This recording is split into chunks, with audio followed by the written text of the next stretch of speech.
Olá amigos investidores, estamos de volta para mais um vídeo. No vídeo de hoje a gente vai falar sobre o fundo imobiliário de papel, veja bem, de papel Middle Risk, sim, Middle Risk, AFHI 11 da AF Invest. E vamos falar do relatório do mês de julho, que trata dos rendimentos que foram pagos agora no mês de agosto. Mas antes a gente vai passar alguns números, algumas informações importantes para vocês sobre o fundo. Nos últimos 12 meses o fundo distribuiu um dividend yield de 12,2%, o que é um dividend yield que euzinho, acho pouco, considerando que ele é middle risk. Os fundos high grade atualmente, pessoal, fazendo uma atualização, estão trazendo um retorno nos últimos 12 meses de 11,5% ao ano. Caiu um pouco em relação a um mês atrás. Isso considerando os dois principais fundos high grades que eu considero do mercado, que são o KNCR e o HGCR 11. Então, eu considero o seguinte, que a gente precisa, pelo menos na minha opinião, ter um ganho fundo high grade para um middle risk de pelo menos 1,5% em relação ao fundo high yield de pelo menos 3% para compensar o risco adicional, digamos assim. Então, nesse caso, eu considero que um fundo middle risk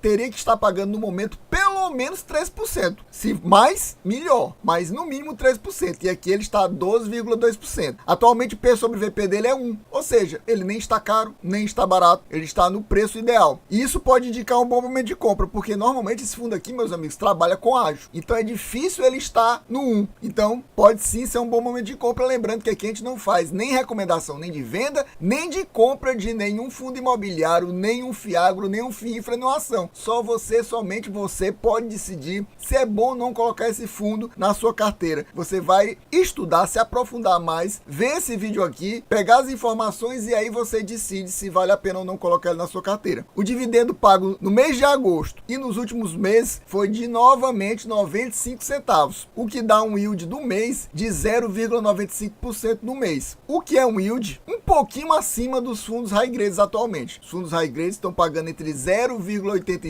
e 0,90, até um pouco mais. Então tá só um pouquinho acima dos fundos high grades. Esse fundo aqui eu fiz as contas, o ideal para mim seria ele estar pagando no mês na faixa de 1,05%. 1,05% traria aquele rendimento mínimo que eu falei para vocês na faixa de 13% ao ano. Mas nesse yield atual dele tá um pouco abaixo. Ele teria que estar pagando pelo menos R$1,05. E como eu acabei de falar, ele tá pagando apenas 95 centavos. E isso já vem acontecendo há um tempo. Não é de agora não, são alguns meses já pagando. Ele é um fundo daqueles reloginho. Ele paga com constância e regularidade. Então, para quem gosta de fundo reloginho, esse é um fundo bom também. Considerando também que ele não é um fundo muito arriscado. Ele é middle risk. Ele nem é como high yield, mas também não é tão seguro como um fundo high grade. E eu fiz um levantamento aqui nos últimos 7 meses, praticamente desde o início do ano, ele está pagando 95 centavos. Basicamente, ele só não pagou 95 centavos em janeiro. Passando aqui para o relatório, eu vou passar para aquela página que normalmente eu só trago na primeira vez que eu trago um fundo aqui para o canal. Esse fundo aqui, meus amigos, é novidade no canal. Se liga para nos ajudar a bater a meta e trazer ele novamente, senão ele provavelmente não aparece tão cedo aqui no nosso canal. E por que apareceu essa oportunidade de trazer esse vídeo, Adriano? Exatamente porque infelizmente vários vídeos do nosso canal não bateram as metas nem no mês de junho, nem no mês de julho, e por isso não está aparecendo esse mês de agosto, e eu consegui abrir espaço para trazer algumas novidades aqui para o canal. Trouxe várias e várias novidades. Eu trouxe 8 fundos novos com esse 9. Meus amigos, é muita coisa. Para vocês terem uma ideia, eu normalmente lanço 18 vídeos por mês. Por causa dessas metas não batidas nem no mês de junho e nem no mês de julho, eu consegui esse espaço. Metade dos vídeos são de novidades no canal. Essa metade aí, a maioria não tá batendo a meta de views, ou seja, no próximo mês já não aparece mais. E eu normalmente deixo de castigo pelo menos por 2 meses e tento trazer depois, no terceiro mês. Mas caso não bata de novo, aí provavelmente não vai aparecer nunca mais no canal. Se você gostou de algum desses vídeos, nos ajude a bater essa meta, inclusive desse aqui, se você achar interessante. Nessa página inicial do relatório, ele fala que o objetivo do fundo é rendimentos e ganhos de capital através de investimentos majoritariamente, ou seja, principalmente em certificados de recebíveis imobiliários, os famosos CRI ou CRI, você decide como você prefere chamar. Meus amigos, a primeira coisa que eu posso citar sobre esse fundo é que esse fundo aqui é o que o pessoal chama de fundo puro sangue, que seria um fundo puro sangue de papel, Adriano. É aquele fundo que só investe em CRI. Atualmente, apesar dele ter colocado aqui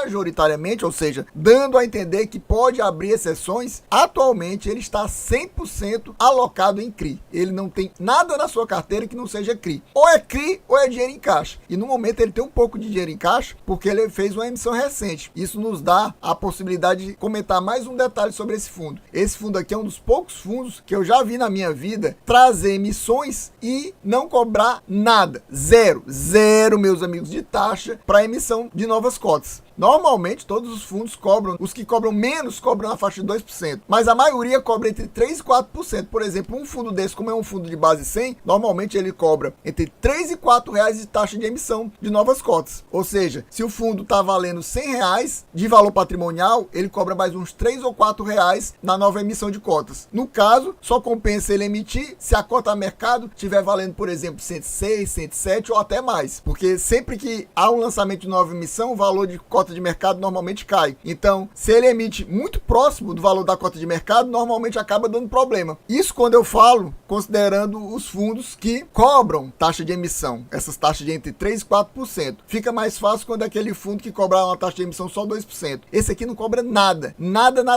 Mas como ele não cobra nada, aquele pessoal que é assessor de investimento normalmente nem indica para os clientes dele entrar no fundo. Aí complica nessa questão. Só normalmente entra nesse tipo de emissão quem é realmente já cotista do fundo e gosta do fundo, exatamente porque ele age assim. Aí normalmente o que acontece é que a captação nunca é muito alta. Tem esse detalhe também. Esse fundo aqui não é muito grande. Vocês vão ver aqui que o patrimônio dele atualmente, com essa nova emissão, é de 438 milhões. Ainda não chegou nem a meio bilhão. Ele está crescendo vagarosamente, mesmo com essas emissões sem cobrança de taxa. De qualquer forma, ele tem que estar com o valor de mercado acima do valor patrimonial, porque normalmente se não tiver, o pessoal não compra. O pessoal prefere comprar mercado. Tem esse detalhe também. Vocês confirmam aqui para mim que a gestora é a F Invest Real Estate, se quiser dizer o nome completo. O administrador é o BTG Pactual. O fundo teve seu início na bolsa no dia 5/4/2021, ou seja, é um fundo que basicamente tem 3 anos na nossa bolsa, caminhando para o 4º ano. A cota patrimonial no fechamento desse relatório era R$ 96,31 e a cota de mercado R$ 97,19. Atualmente está um pouco mais baixo, por isso que o P sobre VP está 1. O número de cotistas no fechamento desse relatório era 41 mil, ou seja, tem uma quantidade de cotistas relativamente baixa, até porque ele não é um fundo muito grande, também não tem esse destaque grande na mídia, mesmo assim a gente está trazendo ele para você, exatamente porque eu considero ele um fundo de qualidade, eu acho um fundo interessante. Ele não possui taxa de performance, a taxa de administração e gestão é de apenas 1%, e agora a gente pode adentrar em mais detalhes do relatório gerencial. Então, começamos aqui com os comentários do gestor. Resultado do mês de julho. O lucro do fundo, meus amigos, foi de 4.346 mil, que se a gente for somar com o saldo acumulado que não foi distribuído, de 540 mil, daria um total de 4.887 mil, ou seja, R$ 1,09 por cota. Ou seja, no mês, ele teve esse lucro de R$ 1,09. Desta forma, o resultado acumulado e não distribuído, atualmente, é de 559 mil, ou seja, 12 centavos por cota. E mais um resultado acumulado em correção monetária não distribuída de 966 mil, o que totaliza para a gente um resultado não distribuído no total das contas de 33 centavos. A cota patrimonial no mês de julho teve uma valorização de R$ 1,87 e saiu de R$ 94,44 para R$ 96,31. E ele explica por que aqui abaixo, mas a gente não vai entrar nesses detalhes. Em relação a movimentações da carteira, a gente teve uma venda do CRI Pernambuco Construtora no valor de R$ 2.439.000 e também nesse mês de julho ele adquiriu o CRI RNI numa compra de R$ 2.115.000 a uma taxa high grade de CDI mais 1,99% ao ano. E ele também adquiriu, ou seja, comprou o CRI Balarote num valor total de R$ 2.763.000 a uma taxa de CDI mais 2,80%, que eu já considero uma taxa middle risk. Como eu falei para vocês, ele é um fundo middle risk. Mas você vê que ele tem movimentações na carteira tanto em movimentações high grade e middle risk. Na média, ele é um fundo middle risk. Chegamos aqui na DRE do fundo e aquelas DREs que não são perfeitas, longe de ser perfeita, que como eu falo para vocês sempre, para mim, o ideal, a DRE traga os últimos 12 meses do fundo, pelo menos 6 meses. E na pior das hipóteses, 3 meses. Ele está na pior das hipóteses, mas pelo menos não está abaixo, né? Aquelas de 1 e 2 meses são piores ainda. A gente vê que as receitas do fundo são bem similares, mas você percebe que a receita de julho foi maior do que nos meses anteriores, principalmente maior do que maio. E por que isso, Adriano? Meus amigos, como eu falei para vocês, ele teve uma emissão recente. E se você observar aqui embaixo, a quantidade de cotas que nos meses de maio e junho eram praticamente 4 milhões, 3 milhões 996 mil passaram para 4 milhões 555 mil. Ou seja, ele aumentou praticamente 560 mil novas cotas. E por isso, logicamente, tem uma receita maior. Aí ele nos traz aqui, em relação à receita de juros, foi praticamente a mesma coisa em junho e em julho. 3 milhões 266 mil e 3 milhões 265 mil. Praticamente o mesmo valor, cerca de apenas R$1.000. O que fez a grande diferença aqui foi a negociação de CRI, que aumentou no mês de julho, 159 mil, e o valor que ele recebeu em renda fixa, bem maior do que nos meses de maio e junho.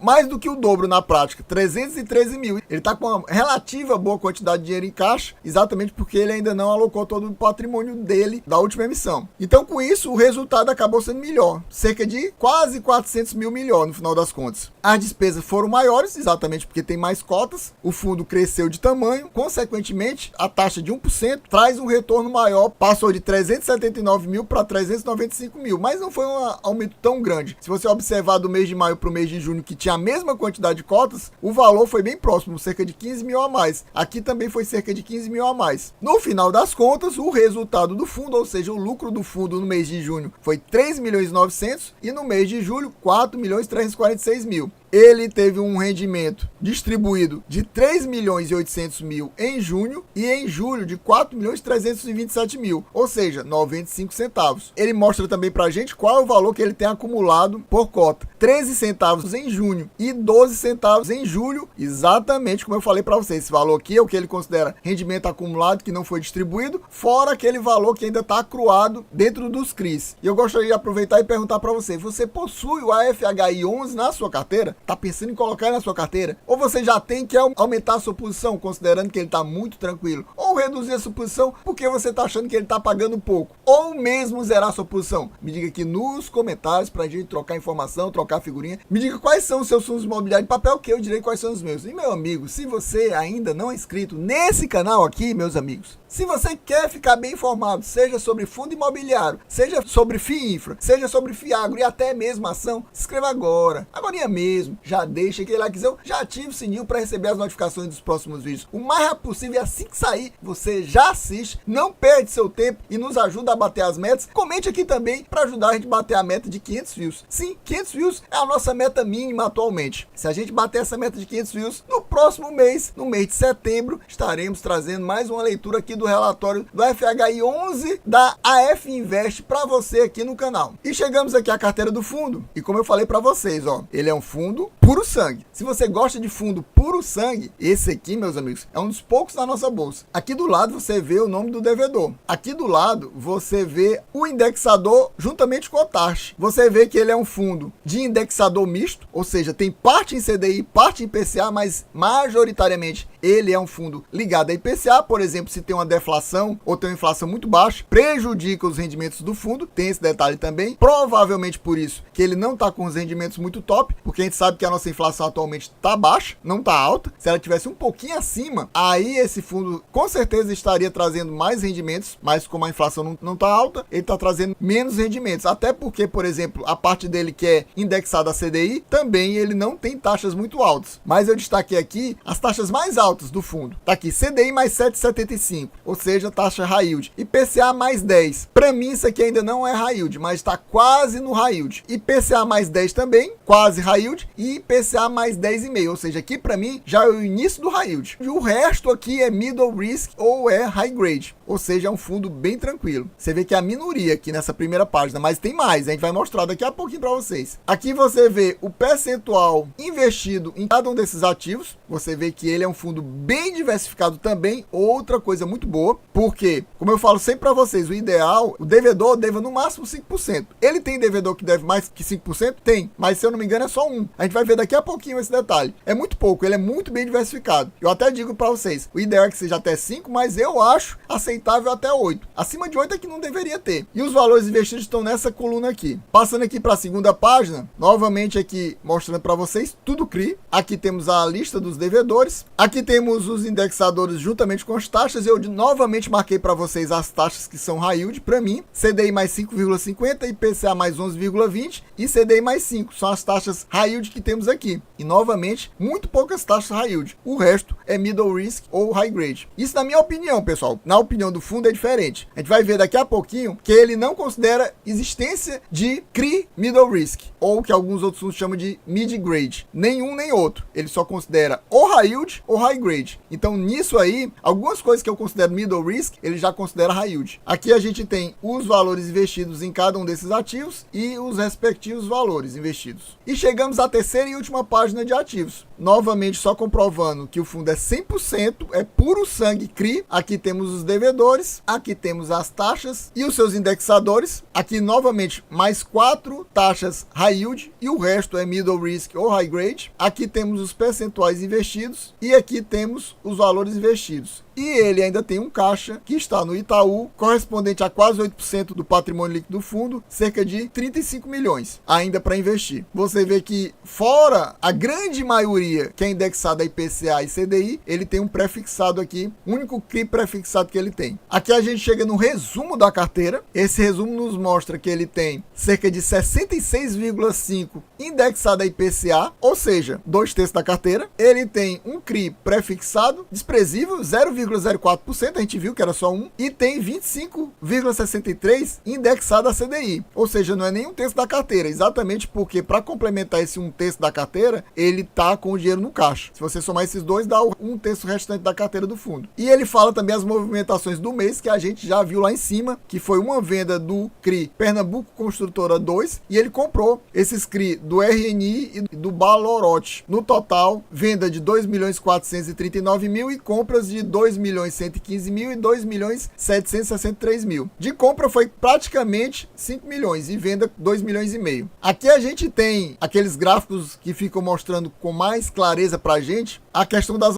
alocações do fundo. O fundo é majoritariamente indexado a IPCA. Desprezando o valor que ele tem em caixa, ele coloca que tem atualmente 72% dos ativos indexados a IPCA e 28% indexado a CDI. E em relação ao risco, como eu falei para vocês, ele despreza a existência de ativos middle risk ou mid grade, e aí ele considera que 63% da carteira dele, ou praticamente 2/3 da carteira, é high grade e 37,3% é high yield. Ou seja, para mim, o que ele está fazendo aqui? Parte da carteira que eu considero middle risk, ele está adicionando ao portfólio de high grades dele. E parte da carteira que eu considero middle risk, ele está adicionando na parte high yield. E para finalizar, a gente traz essa distribuição interessante que mostra os percentuais que cada um dos devedores possui na carteira. Como eu falei para vocês, o maior devedor realmente só é um, acima de 5%. É o OBA, que é 6,32% do patrimônio líquido do fundo investido apenas no OBA. Depois dele, o que ele tem mais investimento é no CPL e Engenharia, que é 4,7%. Ou seja, não bate nem aquele 5%. Ou seja, com isso você vê que ele é extremamente bem diversificado. E ele tem vários aqui devedores conhecidos da gente. O Grupo Mateus, um outro fundo imobiliário, só que de tijolo, o MOL11, da Genial. Tem a Leroy Merlin, também super conhecida. Olha aqui, outro fundo imobiliário de tijolo de shopping, o VISC11. No caso, VISC Campinas. Ele também tem CRI do GGRC. Pessoal, então a gente vai ficando por aqui. Espero que vocês tenham gostado. Quem gostou já sabe. Se não for inscrito, se inscreva agora, meu amigo. Não perca mais seu tempo, não. Deixa aquele likezão, comente aqui para ajudar a gente a bater a meta de 500 views. Sim, 500 views. Se batermos mais uma vez a meta de 500 views, lá pro final do mês de setembro estaremos trazendo novamente de volta aqui o AFHI11 da AF Invest para você. É isso aí, valeu, até a próxima e fui!